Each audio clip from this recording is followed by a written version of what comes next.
Hi, it's been a long time since I posted a video. I really haven't had much to post, so it's been quiet here. I've just turned about 6,000 miles on my car, so this is the end of, or wrapping up the end of the second summer with this build being finished. 6,000 miles, yeah, I've put a lot of time behind the wheel. So there are a few things that have come up this summer that I needed to repair or modify or improve. I'm going to talk a little bit about those. This will be a short, quick video. There's really not a whole lot to talk about. One of the things I'm going to cover is what I ended up doing with the Sniper and how I solved all of my issues with that, and talk a little bit about the cooling system and some other small improvements. So let's jump into this. Yeah, okay, one of the small changes I made was kind of a ridiculous one, but I just painted the hood scoop, the perforated steel mesh there. I painted that a contrasting color. It's the same color as the rims and the roll bar. Small change, but makes the hood look a little more aggressive. This car is pretty sedate looking in general, so I wanted to add a little more flair to it. It doesn't change the performance one way or another for sure, but I like it. So one of the biggest changes I made to this car, it happened early this summer, was I put in a full Hyperspark system. And as some of you know, and certainly those in the forum can attest, I've been really struggling with getting this car to run well at low RPMs. It had kind of a bumpy performance below 1500 RPMs, had difficulty returning to idle, all sorts of things that were frustrating, they didn't get in the way of me driving the car, but it just didn't run as perfectly as I had hoped. So I added the full Hyperspark system, and that comes with the distributor, it comes with the high performance coil, and then the control box, which I tucked up under there. Really neat, clean installation. They make it easy for sure. I really wished I'd done this initially because it really changed the character of this car. It's so much smoother. It's everything about the way the car drives is just a little bit better, and it's nice. And the other issue that I came up, and this is the random part of this issue I was having. I'm going to turn the camera around here. So the random part of the problem I was having related to what I finally discovered to be a bad O-ring on the map sensor input to the ECU, and I think I got that correct. So I finally decided I'd never had the ECU popped off the front of the Sniper, didn't really have a reason to, and I said, what the hell, I'll give it a shot. Pulled it off, and what I found was the little O-ring, and I'm going to insert a picture here. Let's see how my editing skills are, that shows this little O-ring. So from the factory, this thing was installed with this O-ring crushed and kind of not seated correctly, and it had a small slice in it. So from day one, this was not getting a good map reading. The map sensor wasn't getting a good reading of the vacuum. So I think that also was a big part of the problem. So with that O-ring replaced, which was about a nickel, I really wished I had looked at this earlier. Between that and the replacement of the addition of the Hyperspark system, a couple things I've noticed. Like I said, it runs beautifully now. The exhaust smells cleaner. It's no longer running rich as often as it was before. And the other byproduct, which is what I wasn't expecting at all, because now the timing now was being controlled by the Sniper. I've noticed a significant improvement in gas mileage, and it's hard to put a number on it because anytime you take a gas mileage reading on these cars, it all depends on how you drive it. Anybody that's done this before knows that it varies wildly. And I was getting anywhere from 12 to 16 before, and now I'm getting 15 to 21. So that's a significant difference. Well worth it in my opinion. So highly recommend the full Hyperspark system. It doesn't really, kind of looking back on this, it doesn't make sense to build a car, build an engine, put a Holley Sniper on it, and not do that extra step of putting the Hyperspark in place. So that's my recommendation. And this fly is driving me crazy. We're in fly season here in Maine, driving me crazy. So that's one of the improvements I made. I'm going to walk through a few others. So another improvement I made, and my car forced my hand on this one. This is the fill cap that is included with the kit. And I had this on here for, I don't know, 4,000 miles, 5,000 miles, something like that. And I was taking a cruise down on the beach, luckily just a few miles from home. And all of a sudden it started spraying coolant everywhere, covered my engine.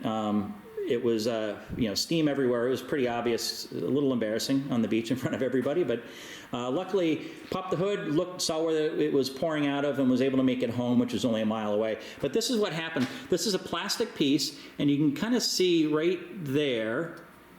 Let's see if I can zoom in better here. Right here. Eventually, this thing, I don't know if it just got hot enough to a certain point. I hadn't tightened it at all recently, but it ended up cracking and collapsing. So my fix was to put in an aluminum filler. This thing was, I don't know, 18 bucks on Amazon. Way more robust. You can really apply whatever clamping pressure you want and without risk of the part failing. So if you're building one of these cars, you know, not that there's anything wrong with this. I'm sure, you know, lots of people use this and never have a problem with it. I was just one of those that did. But I'll guarantee with the aluminum part, you'll never have a problem. So go ahead and you know, spend the 20 bucks or whatever it is and update that aluminum part. Anybody that spent any time behind the wheel in one of these knows that the mirrors are always a bit of an issue. You kind of constantly walk that fine line of what looks good on the car, you know, what's period correct, and what performs well. And I initially started with this mirror. This is the one that comes with the kit and looks the part, looks great actually.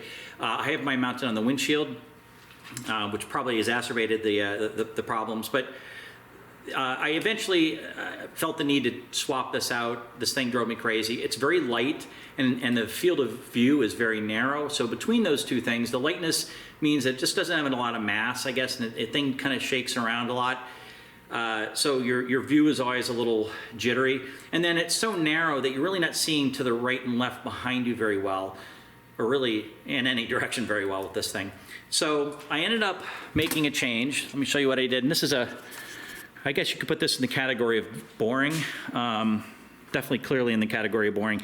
But I found a you know, off-the-shelf, pretty standard mirror. And this is what I ended up putting in place. It doesn't look as good, for sure. Let's see if I can get a better view of it here.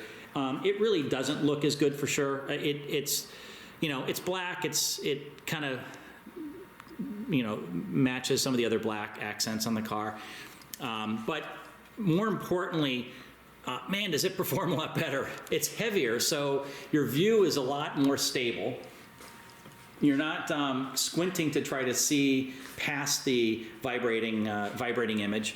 It's a lot wider, so I get a much better view to the right and left. I did have to get creative. I had to make my own clamp, and it's nothing too special, but it clamped onto. I bought this part. I think it was a Napa part. I took the clamp that it came with off, which just left us a ball, and I made a little clamp that held that to the windshield. But you know, huge difference. Kind of wish I had done this last year, because it has given me a lot more confidence in driving this, and especially in traffic. Here's another little small change. I added a larger overflow tank. This tank is, I'm guessing, maybe a third larger than the tank that is included with the kit. It got me past that problem of exceeding the limits. With my other tank, you know, if I had it filled, the engine would heat up. You know, the fluid would expand, and it would expand past the limits of the tank. So I was always shedding a little fluid, and I was always having to add some, you know, here and there. So that's you know, again, a $40 fix, and now I don't have to worry about that anymore. Again, another thing I'd recommend doing at the beginning of your build is to not use the smaller one included. Maybe it's just my motor package. I have a 302 crate motor, Ford Racing 302 crate motor. Maybe something specific with this, I'm not sure. Maybe that other overflow tank works in some applications, but it certainly didn't in mine. So this has fixed that problem. So two quick last things here. One, yet another report on my Footbox Ventilation. I did a video on this, so there's more information to be seen there. But I highly recommend doing something like this. It works really well. It's been not a hot summer here in Maine, but we've had a few days where I've felt the need to flip that switch, and it's made a really big difference. It's a very simple approach to ventilating the Footbox, and man, does it work. The air that comes out of there is not cold because it's not air conditioned, but it is cool enough where your feet cool off pretty quickly. So very happy with that. The other thing is this is just a little sidebar. I've been tuning my exhaust the past week or so. After 4,000 or 5,000, 6,000 miles now in the car, I formed some opinions on how my exhaust sounds, and I decided I wanted it to be a little more aggressive sounding. It's a fairly quiet exhaust system.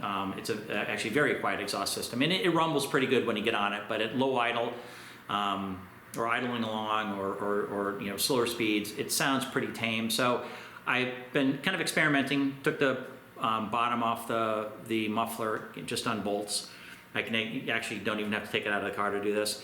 Just jack the car up, unbolt the bottom of the muffler, and remove or add baffling or change baffling. And I've been doing this, experimenting with it. It's been a lot of fun because I've gotten to a point now where I've got a sound that's a bit more raspy, a little more aggressive at low RPMs, a little more of a head turner, cruising along at low speeds. Wide open, it doesn't really sound much different, but the note is lower, and yeah, fun. I just thought I'd make mention of that.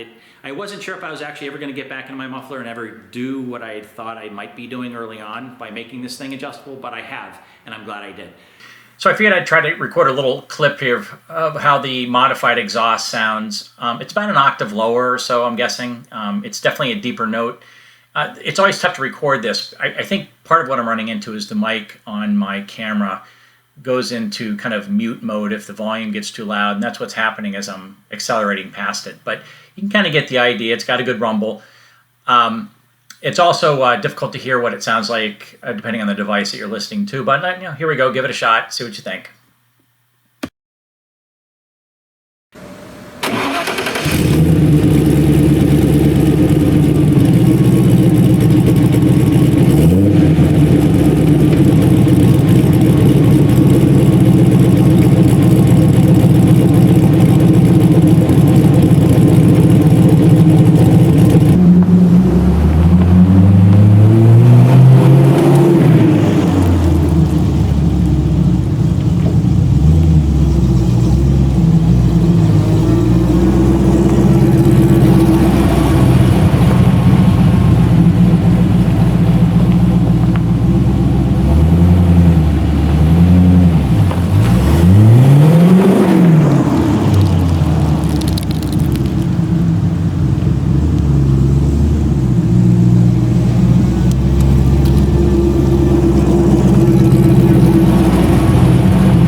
So with that, the last thing I'll say is, and I've said this several times before, the car continues to impress me. I'm having a blast with it. I'm learning it.